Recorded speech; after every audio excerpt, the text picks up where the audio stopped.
tailplane.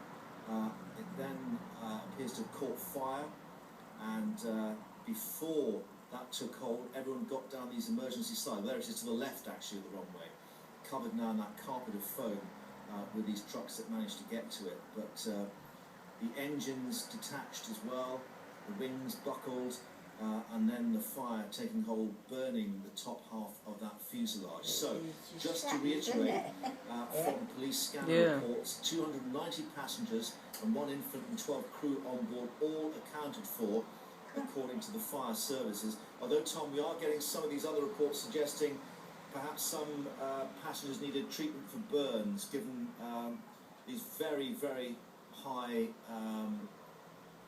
smoke plumes that we saw a little earlier. I think Tom's just broken away for a moment, but just to tell you what we're seeing now, the remains of the fuselage on the left, and on the right-hand side, I think, is the triage area, just away from the plane, where emergency services have been taking the passengers.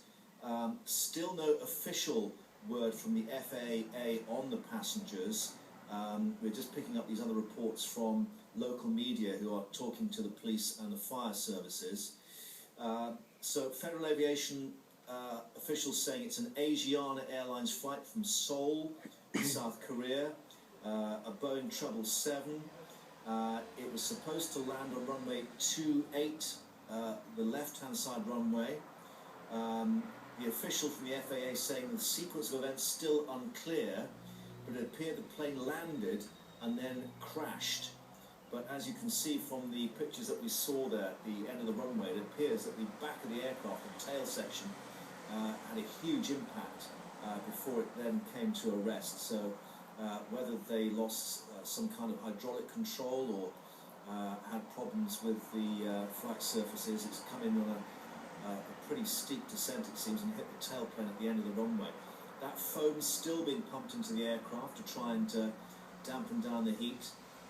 It's burnt through that aluminium skin and the structure of the fuselage there, you can see.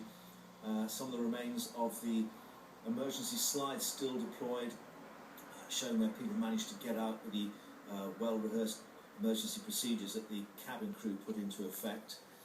And certainly it seems that it's been a remarkable fact that we got, according to these reports from both the fire service and the police in San Francisco, 290 passengers, 1 infant and 12 crew, all being accounted for.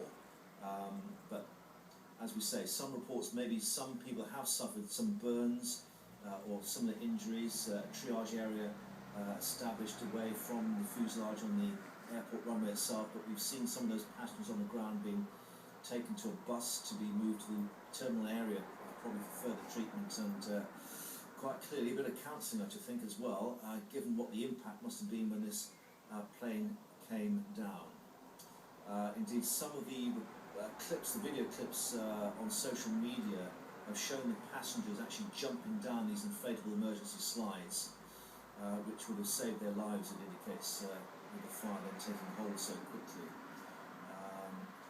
We've got one tweet from a passenger, David Ewan, who we believe may be an official from Samsung, the electronics firm based in Korea, of course. This is coming in from Seoul in South Korea. I just crash landed at Airfo, tail ripped off, most everyone seems fine, I'm okay, surreal. That's what he posted a little earlier. And at least 2 of these exit slides there on the front of the aircraft deployed, which we assume is where people managed to get out safely.